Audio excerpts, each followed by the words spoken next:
नाशिक सुरत महामार्गावर सापुतारा घाटातून सध्या एक भीषण अपघाताची घटना सध्या समोर येते आहे। नाशिकहून देवदर्शन करून गुजरातकडे देवदर्शनासाठी जात असताना सुरत महामार्गावर सापुतारा घाटात खासगी लक्झरी बसचा भीषण अपघात झालाय। या बसमध्ये सुमारे 22 प्रवासी प्रवास करत असताना हा भीषण अपघात झालाय। सुरत मार्गे सापुतारा घाटातून ही बस जात असताना अचानक बस चालकाचं बसवरील नियंत्रण सुटल्यानं समोर असलेल्या 200 फूट दरीमध्ये ही बस कोसळून भयंकर अपघात घडलाय। हा भीषण अपघात झाल्यानंतर सगळीकडे आरडाओरडा सुरू होती आणि काही प्रवाशांनी तर बसमध्ये रक्ताचा सडा पाहून त्यांना चक्कर आली होती।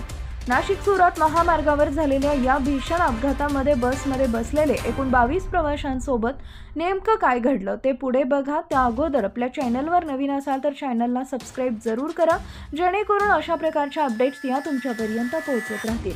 आज पहाटे 5:30 वाजेच्या दरम्यान हा अपघात झालाय। या भीषण अपघातात बसचा अक्षरशः चेंदामेंदा झालाय।